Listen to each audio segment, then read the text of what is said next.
Bom, boa tarde, meu nome é Robson. Primeira colocação para o secretário, Oswaldo.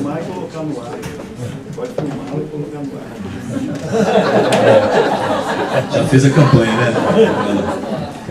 Bom, meu nome é Robson, minha primeira colocação é para o secretário. Eu trabalho no campo da literatura, tenho uma pequena editora aqui na cidade. E primeiro eu queria que o senhor falasse um pouco do suplemento literário. Eu vi que você foi editor, né, por um tempo do suplemento. Eu recebi em casa e de repente isso findou, acabou. Eu queria saber como anda a situação do suplemento, eu gostava bastante. E segundo eu queria dizer sobre as políticas de incentivo à literatura no Estado. Está aberto hoje o Prêmio Minas Gerais, né, que premia tipo, R$100 mil um escritor de ficção, outro de poesia, tem o prêmio do Conjunto da Obra, acho fantástico. Mas queria sugerir ao senhor que produzisse um estudo pensando a questão da publicação. Eu já enviei vários projetos para a lei estadual, a gente não, é o que a gente sabe, não consegue a captação ainda mais para um livro, que é um produto cultural que tem muito menos visibilidade, cartaz, do que o teatro, a peça, envolve muito menor público acessível e as empresas se desinteressam muito mais fácil. Então eu sugiro que o senhor pensasse uma política específica de publicação de literatura para Minas Gerais, com o Estado que, não preciso nem citar, você citou o Drummond, quantos escritores importantes existem em Minas. E a terceira situação, o prefeito, o senhor comentou sobre o projeto Plantando Palavras, que foram convidados vários escritores da cidade, eu participo, meu poema está lá no bairro Martins, na praça, e quando eu fui convidado, eu conversei isso com o Eduardo. Se convida o escritor, mas não se remunera. O escritor ele tem uma dificuldade muito grande de ser remunerado. O músico ele toca, o ator ele se apresenta, mas o escritor ele geralmente é convidado para um sarau, para ler um poema, isso e aquilo, mas ele não é remunerado. O projeto é muito bom, mas da mesma forma que o senhor comentou que foi feito o Natal de Luz, que a turma cobrou baratinho, a gente cobra baratinho também. Só que a gente precisa receber. Estamos discutindo aqui, eu tenho medo de se criar, eu trabalhei na prefeitura com a Lei de Meirelles, e teve um dia que a Lei falou o seguinte, 10 anos atrás, nós só vamos fazer atividades se a gente conseguir pagar. Não sei se isso efetivamente aconteceu, mas eu acho que isso é uma situação importante, porque eu tenho medo de acontecer na cidade uma política pública da cultura da divulgação. Vai lá que eu te ajudo, vai lá que você vai divulgar seu trabalho. E para o escritor isso é muito sério, é muito sério. Então, eu estou recebendo outros convites do CEMEP, da própria Secretaria de Educação, mas para divulgar meu trabalho. Então, eu acho que a Secretaria, a Prefeitura, aliás, tem que horizontalizar esse entendimento. Não se pode convidar um profissional da arte simplesmente pela divulgação, pelo seu trabalho. Acho que isso tem que ser horizontalizado e entendido como uma política pública de investimento no artista. Ninguém está querendo ganhar milhões por um poema, por um livro, por uma palestra, por um papo com os estudantes na escola. Mas tem que se pensar essa remuneração, que é uma situação bastante séria, eu acredito. É isso. Obrigado.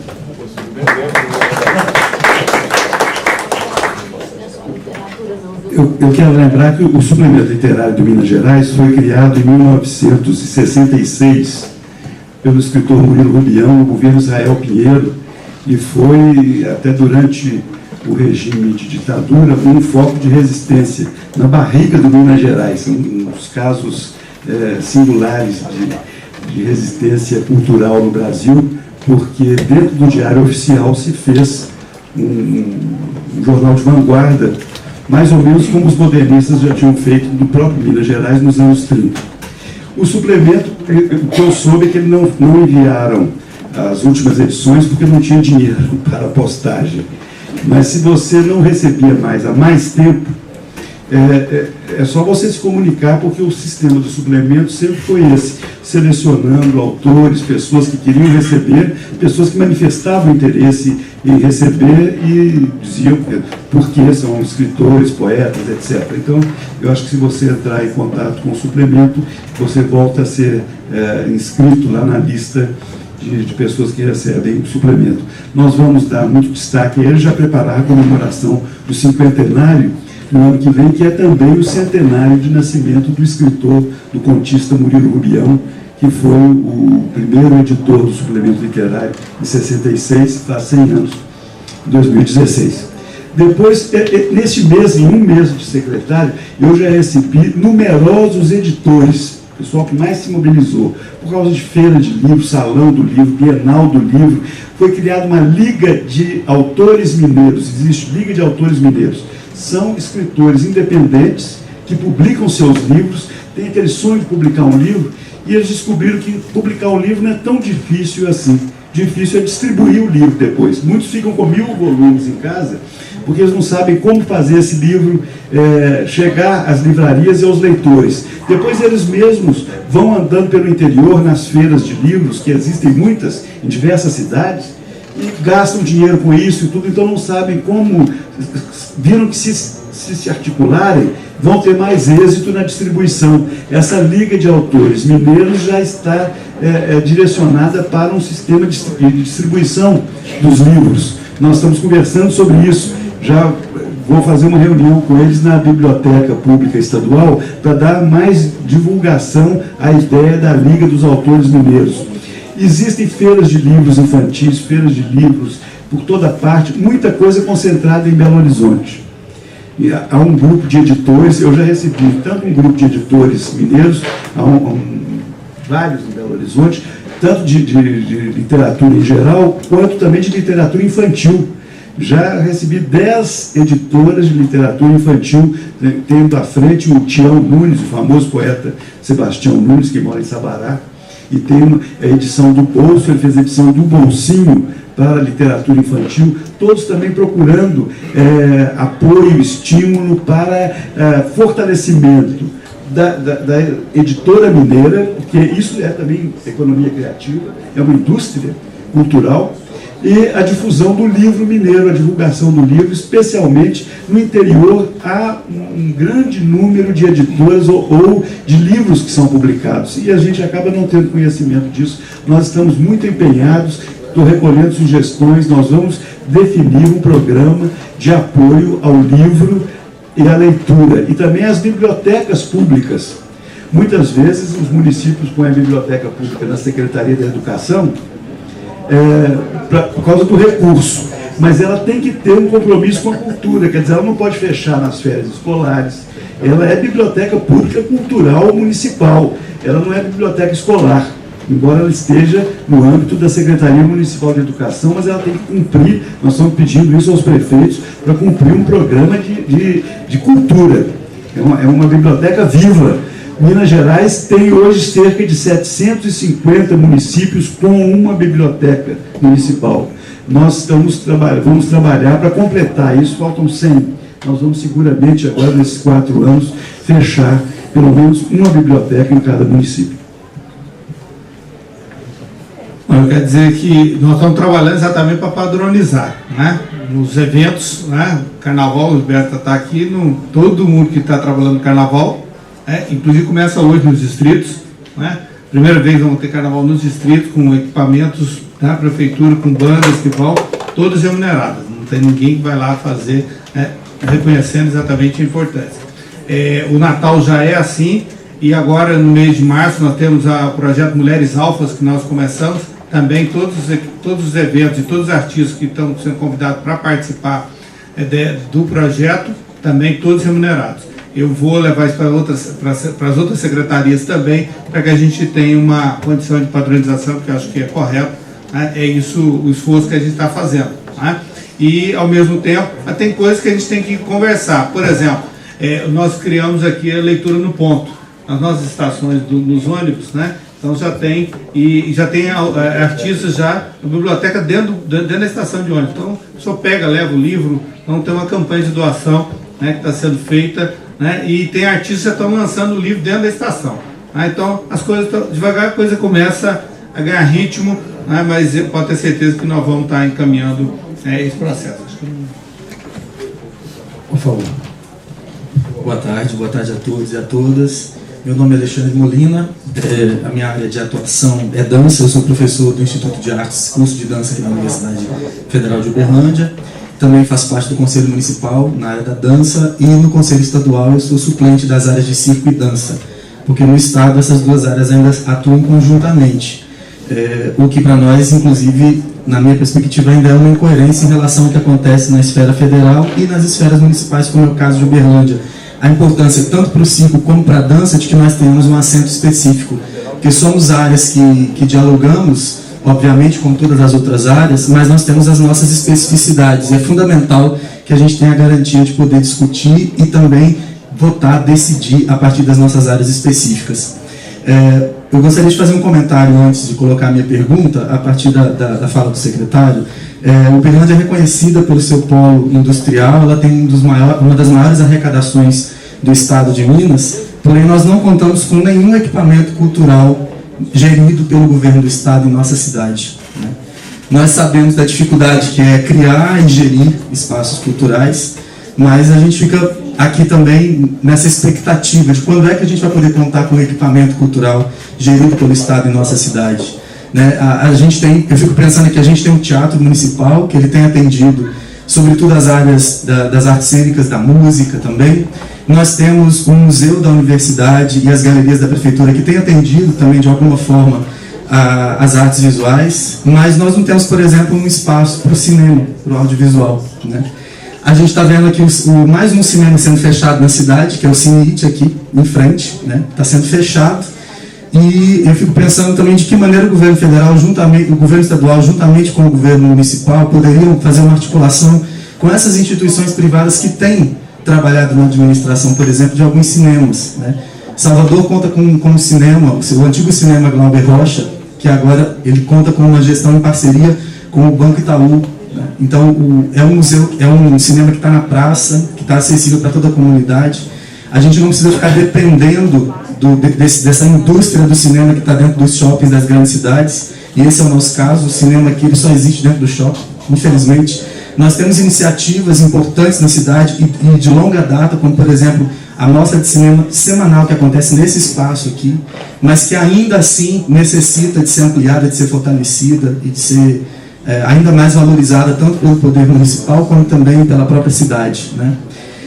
Então eu queria apenas fazer esse comentário. Com relação aos espaços culturais, existem iniciativas no governo federal e em alguns outros estados, como o estado da Bahia, que é a constituição de redes de espaços culturais e de equipamentos culturais. Aqui nós temos espaços independentes, como a sede da Trupe dos Trões, o pessoal está aqui, o LAC Dança com o Palco de Arte, que são espaços independentes que têm acolhido a produção que vem para a cidade e a produção também na nossa cidade. Então pensar também numa articulação com esses espaços, criar uma rede. Nós temos o Periferarte também. Por que não pensar numa rede? Então, se é muito caro construir um equipamento, como que o Estado, como que o município pode colaborar com o fortalecimento dos equipamentos que já existem na cidade? Nós temos ali a sede do Pontapé, que além da escola tem também um espaço cênico.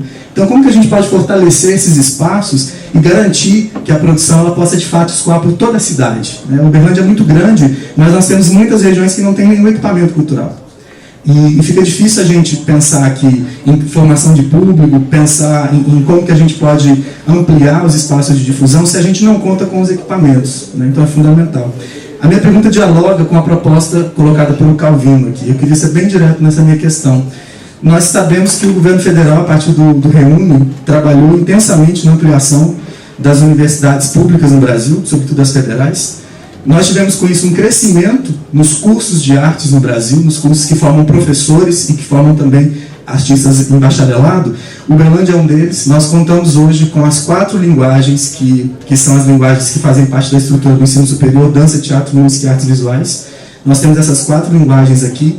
E a minha pergunta é como que está o pensamento tanto do Estado como da Prefeitura na articulação entre cultura e educação, para que a gente tenha a efetivação do ensino dessas 4 linguagens artísticas nas escolas públicas de Minas Gerais e de Uberlândia. Nós já temos um avanço aí, há uma tentativa de que, porque a lei ela já obriga o ensino das artes desde 1971, mas ela não define como ela deve ser feita.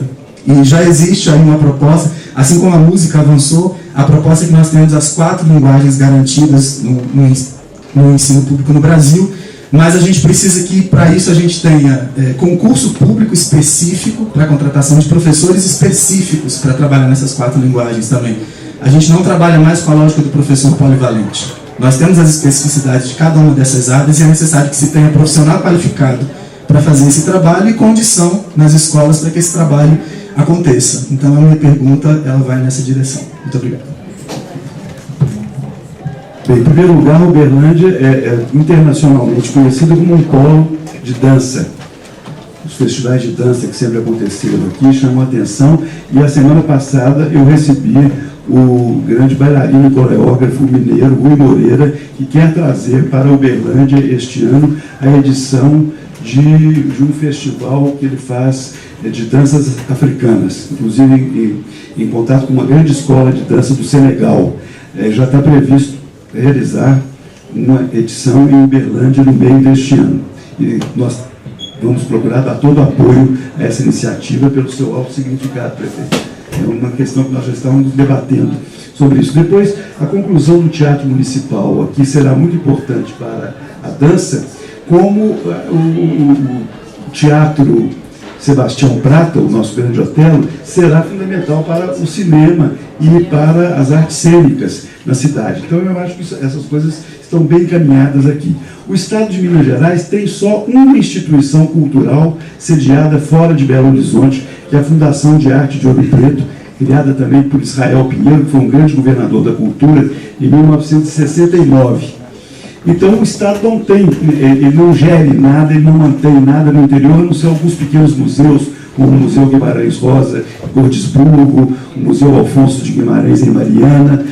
Fizeram agora o Museu da Cachaça em Salinas, mas o Museu da Cachaça em Salinas é um porre, porque eles construíram um prédio fora da escala da cidade, uma coisa suntuária, e agora o Estado não consegue manter e a Prefeitura muito menos. Então, está num impasse.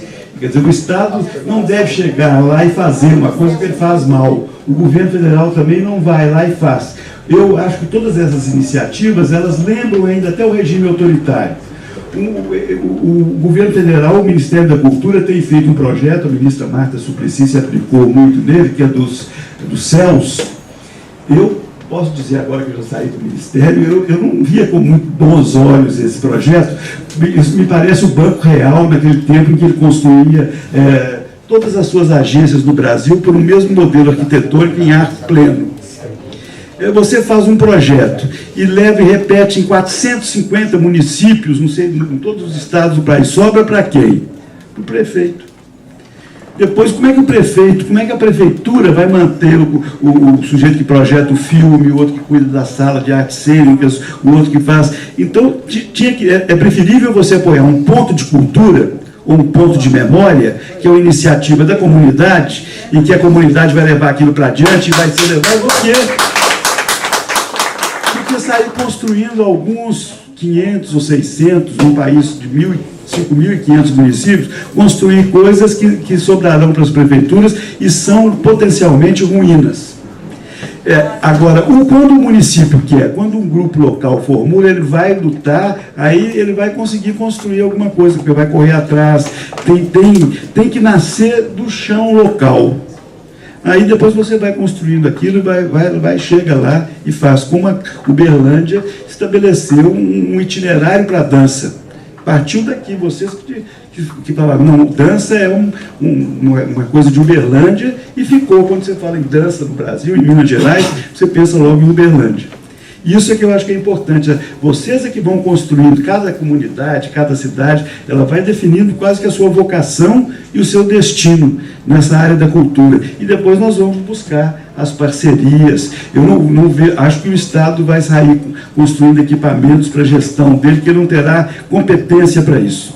Mas ele deve ser o grande parceiro para ativar todas as iniciativas locais para que elas tenham pleno êxito. Ainda falta a resposta em relação à questão da educação, das artes, mas eu queria... A música, Vila Lobos foi quem pensou em levar a música para a escola, com o Orfeão, lá no projeto Gustavo Capanema, no governo Getúlio Vargas, com o Anísio Teixeira, que foi o grande reformulador todo mundo fala em Paulo Freire, mas esquece o Anísio Teixeira, que foi o grande formulador disso tudo. Hoje nós temos que voltar. Eu já conversei com a secretária Macaé da Educação sobre como nós vamos ter um ensino de música, e chamei a atenção para uma coisa, porque nós tivemos durante 12 anos agora um modelo tecnocrático, neoliberal e gerencialista de educação. tratando a educação como commodity. E eles estão querendo números. Então, falando, ninguém repete de ano, porque eles mandaram ninguém repetir o ano, que aí tem uma estatística que ninguém repetiu o ano, que é uma coisa que já vem, e nós já tínhamos discutido isso no governo anterior ao do Itamar, e depois do Itamar até hoje foi isso também que aconteceu. Eu lembrei que nós temos 12 conservatórios de música na rede da Secretaria Estadual. Esses conservatórios foram criados pelos governadores Juscelino Kubitschek e Clóvis Salgado entre 1954 e 55. Eram 13, o último não foi instalado, que era o de Ouro Preto. Os outros foram, Uberlândia tem um, não tem? Uberlândia tem um. São desses conservatórios. E eles são o patinho feio da Secretaria da Educação. A Secretaria da Educação estava louca para acabar com esses conservatórios. Foi a primeira coisa que eu falei com a Macaé, assim como nós fizemos no governo Itamar, nós temos que resgatar o Murilo Ringel, tinha sido ministro, foi o secretário de Educação e investiu nisso. Nós temos que resgatar outra vez esses conservatórios, porque eles são núcleos fundamentais do ensino de música, sobretudo preparando também professores que irão atuar nas redes. Vamos para fazer as 4 perguntas na sequência, porque o prefeito tem que sair, né, o secretário também, por um compromisso que já está invadindo já esse outro compromisso. E eu vou insistir de novo e pedir para ser mais objetivo nas perguntas, por favor. Boa tarde. Com relação a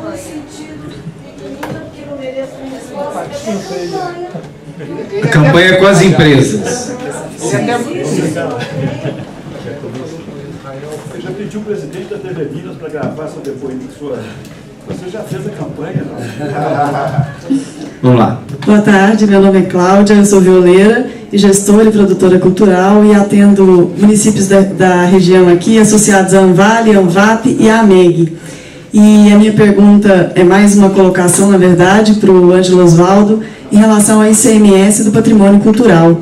Os municípios nos últimos anos têm sofrido muito com a política adotada pelo IEFA e pelo CONEP, e eu queria saber a posição do secretário e entregar em mãos uma carta redigida na rede social. Nós somos mais de 3 mil gestores e produtores culturais que fazem parte dessa rede e redigimos uma carta e que coloca bem a situação do ICMS cultural no estado de Minas e dizer que os gestores culturais e os gestores públicos de cultura estão dispostos a dialogar a respeito dessa política e queremos fazer parte da elaboração de uma nova política do ICMS cultural para o estado de Minas, para que a gente efetivamente possa fazer a gestão do patrimônio e não a parte burocrática de papel que tem nos consumido em 85% do trabalho. Obrigada. Obrigado pela objetividade, Cláudia. Eu agradeço, recebo, eu como até 31 de dezembro de 2012 eu estava querendo matar o IEFA. Depois eu fui trabalhar em Brasília, fiquei longe do assassinato, mas agora eu tenho a oportunidade com a Michele Arroio, que está assumindo a presidência do IEFA, de fazer uma profunda revisão nisso. Nós sabemos disso e agradeço a sua sugestão. Já está respondido. Os nossos representantes aqui do Conselho, né, o Rubem aqui, para nos contactar aqui à disposição. Cláudia, como violeiro, você está atrasada também, né? Boa tarde a todos.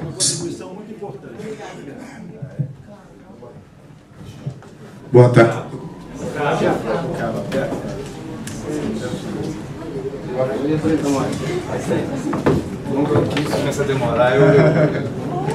Boa tarde a todos, boa tarde secretário, boa tarde prefeito. Eu faço parte da região centro-oeste de Minas e eu estou aqui para fazer 2 indagações. A gente vive num universo de 853 municípios, muitos deles, acho que 90%, têm menos de 10 mil habitantes, então a área de cultura ela é muito pouco vista. Eu gostaria de saber do senhor o seguinte: a maioria dos prefeitos eles não tem essa visão. Eu sou da cidade do tamanho do prefeito, que há pouco tempo ainda não existia Secretaria de Cultura. Então, eu gostaria de saber do senhor o que a gente pode fazer para mudar a mentalidade dos gestores municipais com relação à cultura e até com relação à população. A Cláudia falou da questão do ICMS, eu gostaria de saber do senhor como vai funcionar agora nessa gestão do Fernando Pimentel essa questão do ICMS cultural. Boa tarde, secretário. Boa tarde, prefeito Gilmar Machado. Meu nome é Wilson, sou vice-presidente da PECULT, Associação de Produtores Culturais de Uberlândia e Região. Atualmente eu resido lá em Uberaba, mas comecei o meu trabalho efetivo com produção cultural aqui em Uberlândia, uma cidade que eu devo muito a ela, que tem esse perfil empreendedor. Parabenizar o Rubem por conseguir mais uma vez trazer essas pessoas para essa discussão que é fundamental. E na verdade não é bem uma pergunta, é uma colocação, né? A Pecult atualmente ela tem linha de atuação em Tuiutaba, Uberaba e Uberlândia. E nós vemos sofrendo muito nos últimos 3 anos, desde quando nós assumimos, pela debandagem dos produtores culturais por causa dos seus trabalhos específicos, né? Então, cada vez mais os produtores estão se afastando desse tipo de cooperação mútua para trazer um desenvolvimento potencial para a região, né? E vem se discutindo muito no Conselho Estadual de Cultura, desde o ano passado, essa questão da descentralização, da interiorização, principalmente da questão do recurso da lei estadual. E eu queria colocar uma questão, secretário, e antes de mais nada, parabenizá-lo, porque eu estou saindo aqui com a sensação que realmente nós temos um secretário à altura do Estado para estar discutindo cultura com todas as regiões, né? Por citar Carlos Drummond e companhia, e pelo discurso aqui empregado, um secretário realmente de cultura, né? E o que eu queria colocar para o senhor é justamente isso. Quais são as estratégias que o governo vem pensando para incentivar essas iniciativas de associação entre produtores culturais? E para usar um exemplo muito bem dado pelo prefeito Gilmar Machado, que o citou rapidamente, mas eu acho muito importante bater o pé nele. Prefeito, a gente tinha um projeto coletivo pela Pecult, que era um projeto transitório, fomos até o prefeito, conversamos com ele mediou uma conversa com as empresas, né? Então talvez isso possa ser uma matriz para o Estado também pensar formas de articulação. Já agradecer o prefeito e dizer que a Pecult está com essa linha de atuação e queremos muito trabalhar conjuntamente para trabalhar nesse circuito cultural aqui do Triângulo Mineiro. Tá? Muito obrigado e parabéns mais uma vez, Rubem. Obrigado, secretário. Obrigado, prefeito. Boa tarde, senhor secretário. Boa tarde, prefeito. Boa tarde, senhoras e senhores. Na realidade, não é nenhuma pergunta. Em nome eu sou o professor Lu, sou da Faculdade de Arquitetura e Urbanismo da UFO, e na oportunidade estou como diretor de cultura da PROEX UFO. Então, em nome da diretoria, em nome da reitoria, em nome da nossa gestão, nós gostaríamos de dizer que a UFO está de braços abertos, espaço livre para dialogarmos. A gente tem desenvolvido uma ação em extensão e cultura bastante em contato com produtores culturais, independentes ou não, com as secretarias, não só daqui de Uberlândia, mas também das outras cidades onde a UFO está, Patos de Minas, Monte Carmelo e Tuiutaba, assim como também procuramos fazer o diálogo da parceria, da realização, da correalização, como é o caso desse 3º seminário de Economia da Cultura pela 3ª vez. Então, nós desejamos um bom trabalho ao senhor e à sua equipe, certo? Agora, eu, como arquiteto, e já que o senhor fez a menção, eu gostaria de reforçar o peso belo do seu parecer para o IEFA, quando a igreja de Lina Bobardi, em 1995, foi tombada pelo Estado. É o único exemplar aqui nesta cidade tombado, inclusive o artista plástico Edmar de Almeida, que foi recepcioná-lo no aeroporto, mas por algum motivo ele voltou agora para ter um contato com o senhor. O avião demorou 2 horas a sair de Belo Horizonte, o aeroporto lá estava fechado. Foi isso que aconteceu, meu querido. Agora, prefeito, o senhor falou dos skatistas, vamos pensar o seguinte: se eles não danificarem o teatro, é cultura urbana também. Potencialmente, é uma cultura da contemporaneidade. Isso me faz lembrar até uma possibilidade que eu penso do Parque do Ibirapuera, que é tombado, que é uma obra de vários arquitetos, inclusive o Oscar Niemeyer, e que a rapaziada, as novas formas de tomar a cidade e de ocupar a cidade, ocupam aquelas belas marquises. E ali, nesse sol maravilhoso para o audiovisual, a molecada, se não danificar a obra do Niemeyer, que agora é nossa, deixemos as crianças livres. Obrigado.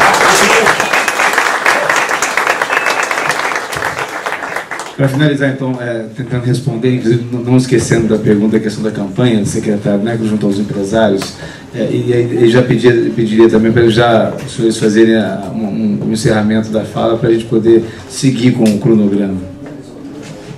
Eu quero agradecer todas as falas, eu acho que eu saio daqui enriquecido, porque foram muitas as sugestões extremamente positivas, e vejo que há em Uberlândia, esse seminário serviu para mostrar muito bem isso, uma intensa atividade cultural, tanto da parte de pessoas individualmente, quanto de grupos. Essa ideia da associação de produtores, ela é um exemplo. Criar esse conjunto de produtores culturais de diversas áreas que passa a agir coletivamente e apresenta resultados, é um exemplo que nós podemos apresentar para o Estado todo. E o trabalho que se realiza na cidade, o envolvimento da Universidade Federal, a universidade deve ser parceira, ela é um grande centro também de polarização das ações culturais, é uma parceira insubstituível. Eu creio que nós encontramos aqui em Uberlândia um modelo de desempenho no campo da cultura, de programação para o Estado, para as demais cidades mineiras, para as nossas regiões.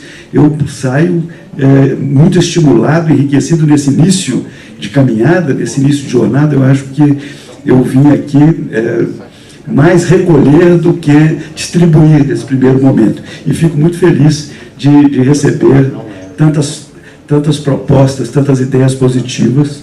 Cumprimento os vereadores que estavam aqui, os representantes da universidade, os produtores e produtoras de cultura de Uberlândia e da região, das cidades vizinhas que estão participando também dessa importante região. E a minha palavra final, agradecendo ao César, ao prefeito Gilmar, como eu disse, um homem da cultura. Parabéns pelo trabalho que realiza aqui. Somos parceiros, você agora tem ao seu lado o governador Fernando Pimentel e todo o governo de Minas Gerais. Bom, quero agradecer, né, o convite e dizer, Rubens e toda a equipe, né, que preparou, ao César que mediou, né, Tarcísio, né, que está lá, né, deve estar na loucura, né, correria, e agradecer cada um de vocês que estão, né, nesse processo de diálogo. Acho que isso é fundamental. E, Ângelo, muito obrigado aí pela presença. Acho que nesse início, acho que essa é a coisa mais importante. Os prefeitos, e você foi prefeito, sabe disso, o maior problema nosso não é construir, é manter. Né? É conseguir fazer, faço uma escola, mas como é que eu mantenho essa escola? Né? Uberlândia temos 3, né? E já temos um inaugurado e vamos inaugurar o outro dia 1º de março, vamos inaugurar mais um céu. Né? Mas o problema é mantê-los, né? Fazer com que a coisa possa ser mantida. Então, acho que esse é um processo, e quer dizer também que nós vamos continuar fazendo essa intermediação das negociações, é esse o objetivo. Viu, Eliane? Pode ter certeza que nós vamos fazer a nossa parte também no município de divulgação, porque também não adianta você ter a autorização lá e quem vai depois bancar. Então você fica com aquele na mão e acaba não tendo condições de realizar. Acho que isso é central, pode ficar tranquilo. E quero só encerrar dizendo que o que eu disse dos skates é o seguinte: eu passei minhas férias, né, porque eu não abro mão de férias com a minha família todo ano, e esse ano eu fiquei 10 dias em Aracaju. E uma coisa que me chamou a atenção lá é exatamente por que os skatistas estão danificando lá o teatro. Porque ele não é próprio para a prática de skate, eles precisam fazer rampa, e eles querem fazer rampa na roda, e vai quebrando ali. Então, quando o pessoal vai entrar lá, está totalmente sujo, danificado. Então, nós não temos nada que eles façam, nós não temos espaço. Eu estive em Aracaju, fiquei encantado, quase um quarteirão, né, de uma pista de skate maravilhosa, com rampa, com todo quanto é tipo de... próprio para skate, para patins e tal. Então, e Uberlândia, infelizmente, não tem.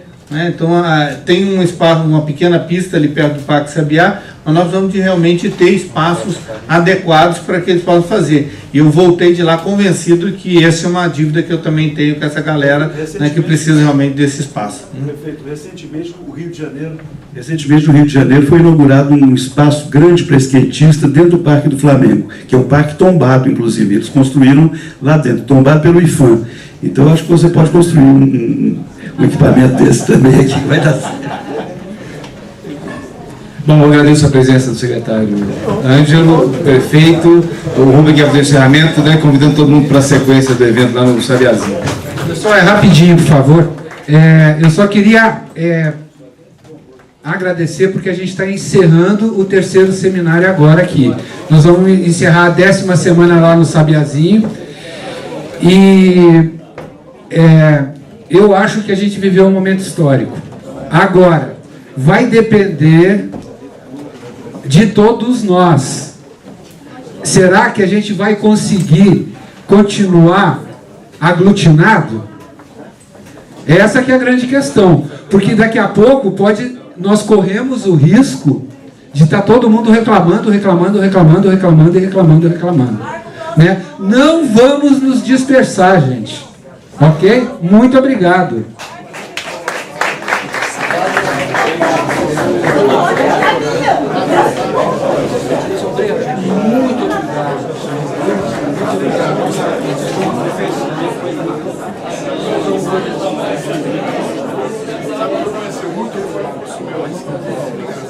Eu